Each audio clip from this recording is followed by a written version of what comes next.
The Way of the Superior Man, a spiritual guide to mastering the challenges of woman, work, and sexual desire. Chapter 27. Young women offer you a special energy.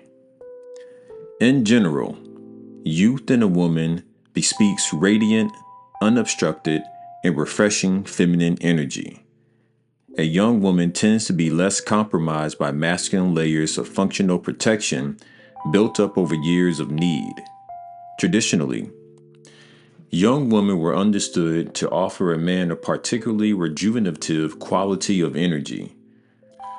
Older women may maintain or even increase the freshness and radiance of their energy, but it is rare. Imagine you are driving your 18-year-old babysitter home one evening. She is so fresh, so innocent, so alive. You can feel that she is totally open to you. You consider all the consequences. You look at her radiant skin, her clear eyes, her incredible smile. The way she moves, talks, and laughs makes you happy and fills you with energy. You arrive at her home.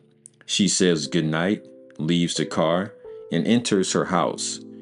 You sit in the car for a moment, breathing slowly and deeply, smiling. There is something unique about being with a young woman, and all men with masculine sexual essence feel it. You feel rejuvenated by her. Just sitting next to a young woman can make you happy and fill you with life force. You might have nothing in common, but that doesn't matter. It is her energy that delights and inspires you. Uncompromised, youthful, feminine energy turns you on and opens your heart. You actually feel happier around young women. You feel more energetic, alive, and loving. As women get older, they typically take on more and more masculine tasks and responsibilities in our culture, so their radiance begins to decrease. In other cultures, this is less true. Women maintain and even deepen their radiance. But even in these cultures with more wisdom, it is understood that young women provide a special energy that is fresh, uncompromised, and enlivening.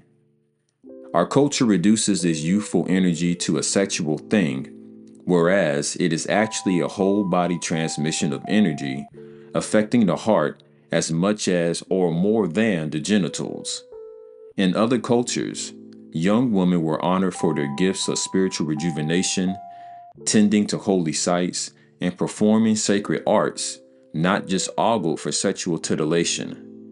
As a man, it is your responsibility to honor the heart rejuvenative gift of a young woman without violating this honor by imposing your sexual desire on her. If sexual desire arises, fine. Circulate it through your body. Learn to conduct the magnification of desire without needing to throw it off in a spasm of release. A major part of mastering sexuality is learning to sustain greater and greater degrees of pleasure and desire in the body without needing to rid yourself of the force because you can't handle it. When you find yourself really enlivened by a young woman, breathe in her fragrance, breathe in her energy, relax your body, and allow your heart to open in her presence. Take in her beauty through every pore in your body. Allow love to radiate from your heart toward her. Maintain a respectful formality so that she is free and empowered to give her gift without being complicated by your personal agenda. Use the energy she has given you in your own service to others, passing the gifts of heightened aliveness and passionate heart into all of your relationships so that all beings may benefit by the delight you have received from this woman, who, for now, manifests the useful gifts of uncompromised radiance and life force. Okay, that brings us to the end of this chapter, and I can see that this may be a little bit controversial. Controversial in the sense that we are living in a society that is out of balance. I think it was wise of the author to recognize that there is an attraction, there is an energy that comes from younger women that men are well aware of. But he also pointed out that this does not have to be a sexual thing.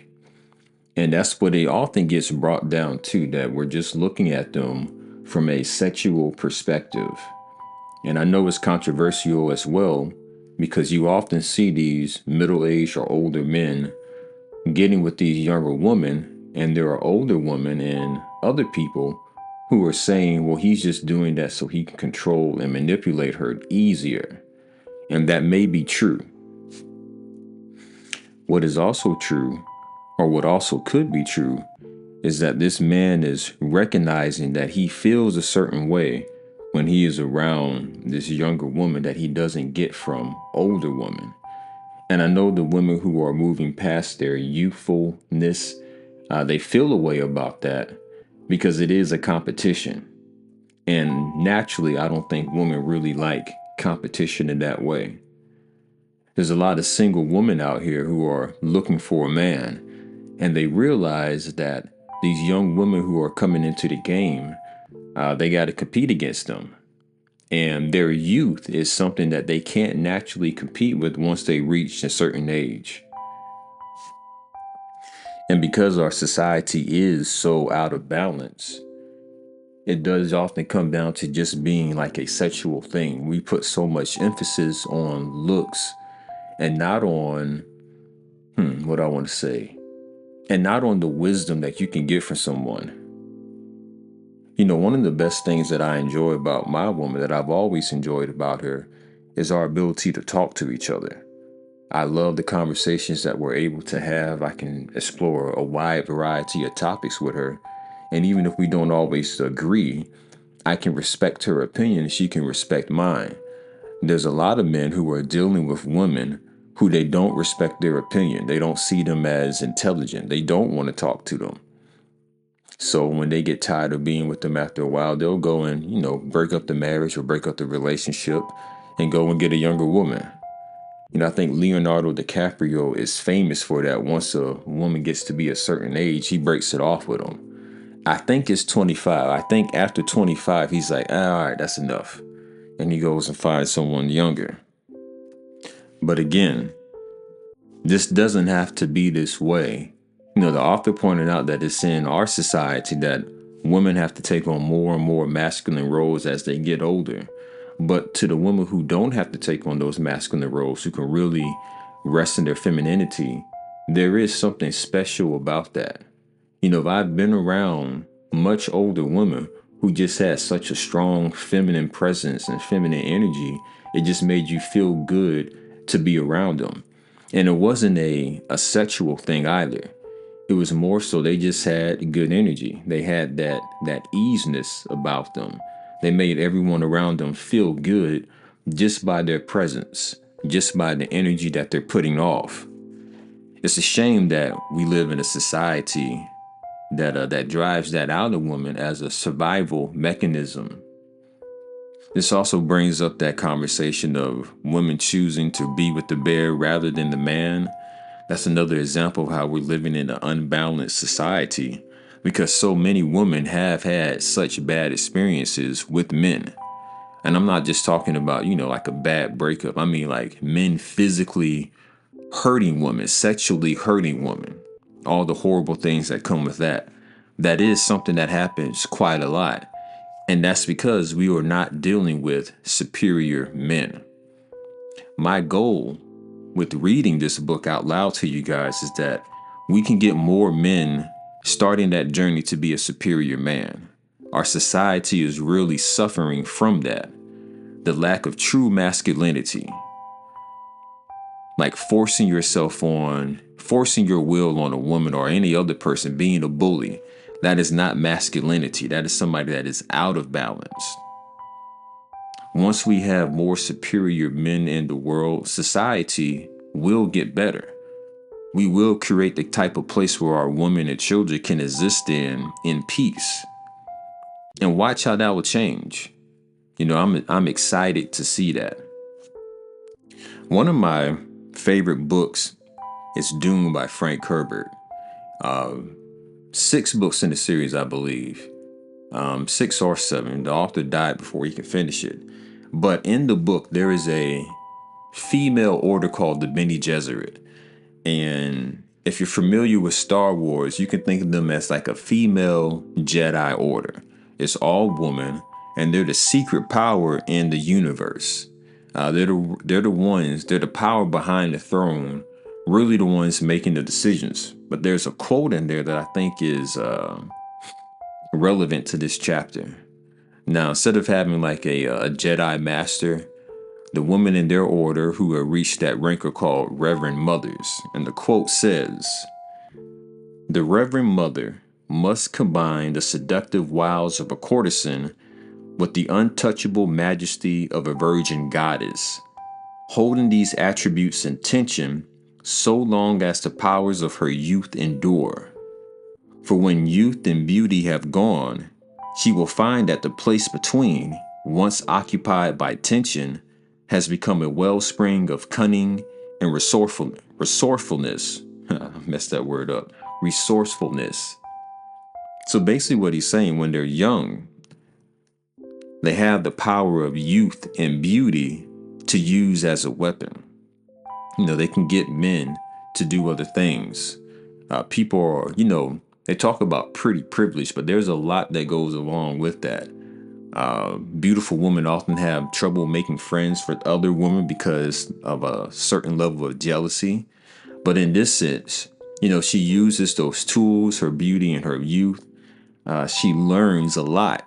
And then when those things start to fade, that beauty and that youth, she still has all the wisdom that she's gathered through the ages. It's nothing like a wise woman to go along with a wise man. That is balance. And keep in mind, fellas, let's always think about the consequences of our actions.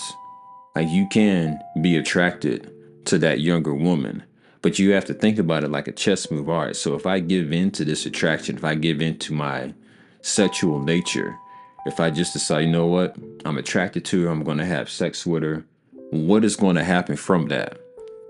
You must think about those consequences, because far too often you see men blowing up their families, getting themselves into all types of trouble because they were not disciplined. They did not know how to use that energy and put it into something positive. One of the best things that I learned is that sexual energy is creative energy. So that sexual energy that you're feeling, you need to find ways to channel that into something creative that you're doing. What that is, you have to decide for yourself. But you need to do something with that energy, because if you just release it, if you just follow your lower sexual nature, just that animal nature, you're going to get yourself into trouble. Superior men do not run around making babies with a bunch of different women that they have no intention of making a family with. That just leads to problems. Broken homes are not a good thing, in my opinion. What Nick Cannon is doing as an example, I think that is very irresponsible. He's making a bunch of broken homes. He may be able to financially support them, but emotionally supporting all those different children and all those different households, it's an impossibility. It is not possible for him to do that for all those children in separate homes. But he's giving into that, those useful women that he's finding. You know what? She's fine. She's young. Let me go holler at her. That's what he's doing. He's making broken homes. So Farrakhan said something one time. He said, when men fall, don't laugh, learn, because the same things that tripped him up can also trip you up if you're not careful. That is a very powerful quote, and I'm glad that he said that. We need to learn from the other men who are around us. Learn from their mistakes so you don't make those same mistakes as well. But anyway, thank you guys for tuning in. I always appreciate you. Make sure you like and subscribe to this channel. If you haven't done so already, hit the bell notification so you can know when I'm uploading. Share this with somebody as well. And also, as a reminder, if you have not yet purchased your copy of my ebook, Free Your Mind to Have Peace of Mind, check the link in the description. It's going to take you to my ebook. And I know that is something that's going to help you because, again, when you have a peaceful mind, you can avoid a lot of the pitfalls of life. You can make better decisions. There's always going to be stress of life, but this book, my book, is going to give you some tools on how to deal with that stress so that you're moving from a place of peace and power. So again, thank y'all for tuning in. I'll see y'all in the next chapter. Peace.